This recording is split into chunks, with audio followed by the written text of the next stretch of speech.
ఉప సర్పంచ్ ఫస్ట్ 7 మ్యాచ్లకి 13 పాయింట్లు అచ్చుడైంది. తర్వాత 7 మ్యాచ్లకి జస్ట్ 2 పాయింట్లు అచ్చుడైంది. ఒక్క పాయింట్తోని ప్లే ఆఫ్స్ మిస్ అవుడైంది. గా ఆర్సీబీతోని మనం ఆడాల్సిన ఫైనల్ గా గుజరాత్ టైటన్స్ ఆడుడైంది. కరెక్ట్ సర్పంచ్. చరిత్రలో ఎన్నో టీమ్స్ ఫస్ట్ హాఫ్ లో ఫెయిల్ అయ్యి సెకండ్ హాఫ్ లో పికప్ అయి ప్లే ఆఫ్స్ కు క్వాలిఫై అయింది చూసినాం. కానీ ఫస్ట్ 7 మ్యాచ్లలో 6 మ్యాచ్లు గెలిచి ఒకటి నో రిజల్ట్ వచ్చిన టీము ఎలిమినేట్ అయ్యింది మాత్రం ఎవ్వరు చూడలే. మనం సృష్టించిన ఈ రికార్డు చరిత్ర ఎప్పుడు మర్చిపోదు. మరి ఇంత మంచి రికార్డు మన పేరు మీద ఉన్నదంటే దానికి కారణం ఏమై ఉంటది ఉప సర్పంచ్? ఒక్క match sarpanch.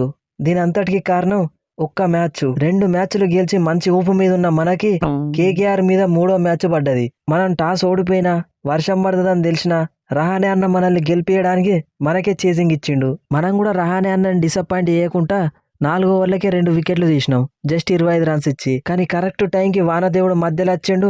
Match no result అయింది. ఆ మ్యాచ్ ఫుల్ గా జరిగేది ఉంటే మనకు ఆయంత ఒక్క పాయింట్ వస్తుంటే నెట్ రన్ రేట్ తోని మనం ప్లే ఆఫ్స్ కి పోతుండే. నువ్వు అన్నది కరెక్టే గాని మనం ప్లే ఆఫ్స్ కి పోకపోవడానికి ఇంకో మ్యాచ్ కూడా కారణం ఉప సర్పంచ్. ఏ మ్యాచ్? మిగిలిన మ్యాచ్లన్నీ 1 సైడెడ్ గానే ఓడిపోయినవే. ఏ మ్యాచ్ గుర్తొత్తలేదు సర్పంచ్. నేను గుర్తు చేస్తా కదా నేను ఎందుకున్నా. మనం ముంబై ఇండియన్స్ తో ఆడిన 58వ మ్యాచ్. మనం ఫస్ట్ బ్యాటింగ్ చేసి కరెక్ట్ 200 కొట్టినాం. ఫస్ట్ 14 ఓవర్లు మంచి టైట్ బౌలింగ్ చేసినాం. 36 బాళ్ళకి 80 రన్స్ కొట్టాలి వాళ్ళు. రోహిత్ అన్న, రికల్టన్, నమందీరు, రుతర్ఫోర్డ్ అందరిని అవుట్ చేసినాం.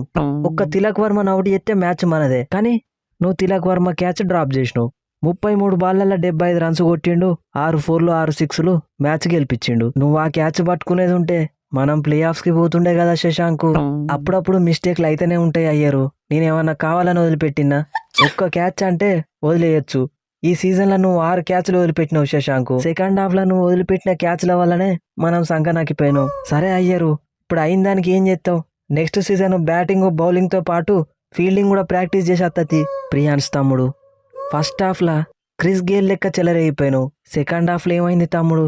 ఫస్ట్ 7 మ్యాచ్లల్లా 254 రన్స్ కొట్టిన నువ్వే సెకండ్ 7 మ్యాచ్లల్లా జస్ట్ 110 రన్స్ కొట్టినావు. అల్ల ఒక మ్యాచ్ లో హాఫ్ సెంచరీ తీసేస్తే మిగిలిన 60 రన్సే. ఇక లాస్ట్ 2 మ్యాచ్లలోనైతే బ్యాక్ టు బ్యాక్ డక్అవుట్లు అయినావు. ఏమైంది తమ్ముడు? నిన్ను నమ్ముకుంటే ఉన్నది అమ్ముకునేటట్టు చేసినావు కదా. నేనేమన్నా టెస్ట్ ప్లేయరా?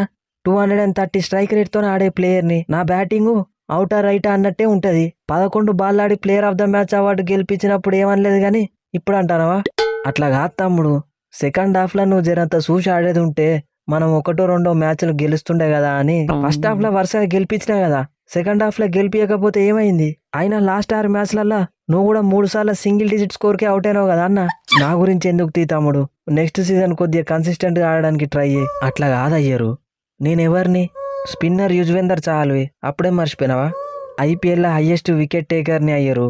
అలాంటిది నాతోని ఈ సీజన్లో 50% కంటే ఎక్కువ మ్యాచ్లల్లా ఫుల్ కోటా బౌలింగ్ ఏపీయలేదు. ఆ మిగిలిన మ్యాచ్లల్లా నేనేసిన బౌలింగ్లనే క్యాచ్లు వదిలిపెట్టిల్లు. మన దగ్గర ఆయుధం ఉంటే సరిపోదు అయ్యారు. దాన్ని ఎట్లా వాడుకోవాలో కూడా తెలిసి ఉండాలి. కరెక్ట్ అయ్యారు. మనం ఈ సీజన్ ఎందుకో యుజ్వేందర్ చాహల్ని కరెక్ట్ గా వాడలేదనిపిస్తాంది. నెక్స్ట్ సీజన్ చూడు యూజీ భయ్యా నా వాడకం ఎట్లుంటుందో. అయినా అయ్యారు బ్రో, ముంబై ఇండియన్స్ తోని మ్యాచ్ నేను వదిలిపెట్టిన క్యాచ్ వల్ల కాదు ఓడిపోయింది. మన హర్షదీప్ ఇన్స్టాగ్రామ్ లో రీల్స్ చేసుకుంటా గా తిలక్ వర్మని అంతకు ముందు రోజే గెలికిండు. అది మనసులో పెట్టుకున్న తిలక్ వర్మ మ్యాచ్ లో మనల్ని విసికిండు. అవునా హర్షదీప్, మ్యాచ్ లో వైట్ లేసుడే కాకుండా ఇన్స్టాగ్రామ్ లో రీల్స్ చేసి కూడా మన కొంప ముంచినవా? నువ్వు రీల్స్ మీద పెట్టిన కాన్సన్ట్రేషన్ సగం మ్యాచ్ల మీద పెట్టేది ఉంటే మనం ప్లే ఆఫ్స్ కి పోతుండే. I'm telling you that. అందుకే కదా పెట్టిన పోస్టులన్నీ డిలీట్ చేసిన. అయినా నా పోస్టుల వల్ల కాదు మనం ఓడిపోయింది, మన అడ్మిన్ గాడు పెట్టిన పోస్టుల వల్ల. మనం ఏదో రాజస్థాన్ రాయల్స్ తోని మ్యాచ్ ఆడుకుంటాను. వరుసగా 6 మ్యాచ్లు గెలుచున్నాం. ఈ సీజన్ లో అప్పటి వరకు ఆర్సీబీతో ఒక్క మ్యాచ్ కూడా ఆడలేదు. మనకు ఆర్సీబీకి ఎటువంటి సంబంధం లేదు. గా టైంలో మన అడ్మిన్ 49 రన్స్లకి ఒక్క వికెట్ అని ట్వీట్ పెట్టిండు. అప్పటి నుండే మన డౌన్ ఫాల్ స్టార్ట్ అయింది. అవును హర్షదీప్, నువ్వు చెప్పింది కరెక్టే. ఆ డేటు నాకు ఇంకా గుర్తున్నది, 28 ఏప్రిల్. అప్పటి నుండే మన డౌన్ ఫాల్ స్టార్ట్ అయింది. టేబుల్ టాప్ లో ఉన్న మనం మెల్లమెల్లగా కింది కచ్చుకుంటూ వచ్చినాం. పాంటింగ్ బాబాయ్, ఫస్ట్ నువ్వు మన అడ్మిన్ ని ఫైర్ చేపి. ఇంకెక్కడిది, మనం ఎలిమినేట్ కాకముందుకే ఎప్పుడో ఫైర్ చేయించిన. సంబంధం లేని పోస్టులు పెట్టి మనకు ప్లే ఆఫ్స్ కి సంబంధం లేకుండా చేసిండు. అది కాదు పాంటింగ్ బాబాయ్, నువ్వేమో ఆక్షన్ లో ఆస్ట్రేలియా ప్లేయర్లను తప్ప ఎవరిని తీసుకోవు. గా జావియర్ బాట్లెట్, బెన్ వార్షెస్ ఇద్దరిట్లలో ఒక్కరు కూడా సక్సెస్ కాలేదు. పోనీ వాళ్ళిద్దరిని పక్కకు పెట్టి లూకీ ఫ్రెగ్రెసన్ ఆడిపిస్తే ఆయన సక్సెస్ కాలేదు. ఈ ముగ్గురు ఫారెన్ ప్లేసర్లల్లా ఒక్కళ్ళు సక్సెస్ అయినా గానీ మనకి ఈ పరిస్థితి రాకపోతుండే. కరెక్టే అయ్యారు. నెక్స్ట్ సీజన్ హర్షదీప్తో పాటు బౌలింగ్ చేయడానికి ఒక ఎక్స్ట్రాడినరీ పేసర్ని పట్టుకత్తా ఆస్ట్రేలియా నుంచే. నువ్వేం టెన్షన్ పడకు. అది కాదయ్యారు బ్రో, టీంలో గంత మంచి పర్ఫార్మెన్స్ ఇచ్చిన నన్ను ఉంచుకొని ఎంతసేపు జావియర్ ఆడకపోతే డ్వార్షెస్ ఆడకపోతే ఫ్రెగ్రెసన్, ఈ ముగ్గురు వెనకబడ్డారు. నాతోని 9 మ్యాచ్లే ఆడిచ్చిళ్ళు, 5 మ్యాచ్లు డ్రాప్ చేసిళ్ళు. నేను ఆడిన 9 మ్యాచ్లల్లా కేవలం ఒక్కసారి మాత్రమే 50 రన్ల కంటే ఎక్కువ ఇచ్చిన. కానీ మీరు ఆడించిన ఫారెన్ ప్లేసర్లు ప్రతిసారి 50+ ఎకనామీ రేట్తోనే బౌలింగ్ వేసిర్రు. కరెక్ట్ వే వైశాఖు, వీడిడే మిస్టేక్. నిన్ను ప్లేయింగ్ లెవెల్లోకి తీసుకొని ఉంటే స్టోయినిస్, అజ్మతుల్లా ఉమర్జాయ్ వీళ్ళిద్దరిని ప్లేయింగ్ లెవెల్లోకి తీసుకునే అవకాశం వచ్చేది. ఎట్లుంది మరి?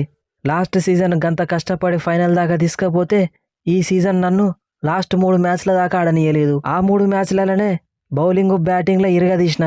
అదే నన్ను స్టార్టింగ్ నుండే ఆడిచ్చేది ఉంటే గా ఫారెన్ పేస్ బౌలర్ల కంటే ఎక్సలెంట్ బౌలింగ్ వేసేటోన్ని, మంచి ఫినిషింగ్ టచ్లు కూడా ఇచ్చేటోన్ని. కరెక్ట్ పాయింటింగ్ బాబాయ్.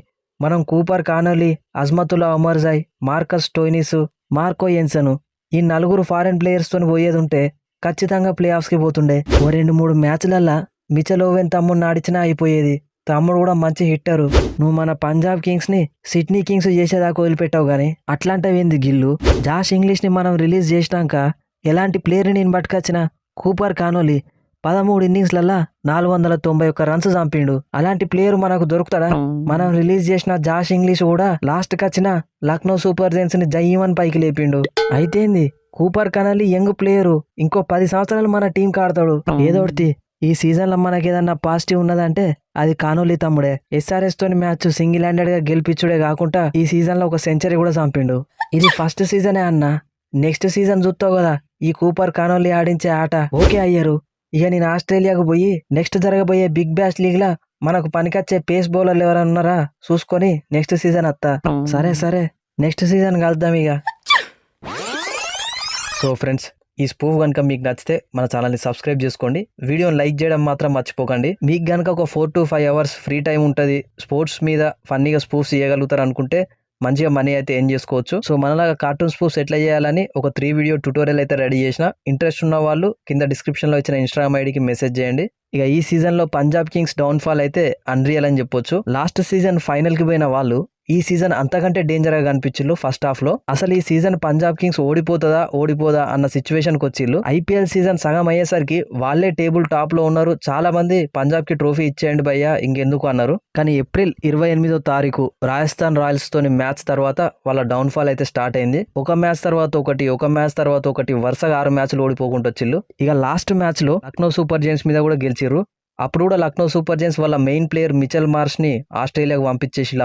అప్పటికే లక్నో సూపర్ జైంట్స్ ఆ మ్యాచ్ ని లైట్ తీసుకున్నారు. మార్ష్ ని పంపించేసిల్లు అండ్ అర్జున్ టెండూల్కర్ ని కూడా ప్లేయింగ్ లెవెల్ లోకి తీసుకున్నారు. ఆఫ్ కోర్స్ ఆ మ్యాచ్ లో మిగిలిన బౌలర్ల కంటే అర్జున్ టెండూల్కరే మంచి బౌలింగ్ చేసిండు అనుకో, బట్ వాళ్ళైతే ఆ మ్యాచ్ ని లైట్ తీసుకున్నారు. ఆ మ్యాచ్ లో సెంచరీ కొట్టి మ్యాచ్ గెలిపించిన తర్వాత Iyer almost play of spot fix అయిందని అనుకున్నాడు. ఎందుకంటే రాజస్థాన్ రాయల్స్ ముంబై ఇండియన్స్ తో ఓడిపోతుంది కావచ్చు అని అనుకున్నారు మాక్సిమం అందరూ. But Jofra Archer all round show వల్ల ఆ మ్యాచ్ లో రాజస్థాన్ రాయల్స్ అయితే గెలిచింది. పంజాబ్ కింగ్స్ ఎలిమినేట్ అయిపోయింది. పంజాబ్ కింగ్స్ క్వాలిఫై కాదు అని ఎవరు ఎక్స్పెక్ట్ చేయలేదు ఫస్ట్ హాఫ్ తర్వాత 3 మ్యాచ్లు ఓడిపోగానే టాప్ 2లో ఉండకపోవచ్చు, maybe 3rd or 4th qualify అవ్వచ్చు అని అందరూ అనుకున్నారు. ఇక తర్వాత 3 మ్యాచ్లు ఓడిపోయినాక ఎలిమినేట్ కూడా అయిపోయింది. ఇదైతే పంజాబ్ కింగ్స్ కి ఖచ్చితంగా హార్ట్ బ్రేకే. సో చూద్దాం వాళ్ళు నెక్స్ట్ సీజన్ లో కంబ్యాక్ ఎట్లా ఇస్తారు అన్నది. మీరేమనుకుంటున్నారో కింద కామెంట్ సెక్షన్ లో చెప్పండి. నెక్స్ట్ వీడియోలో మళ్ళీ కలుద్దాం. Thanks for your love and support.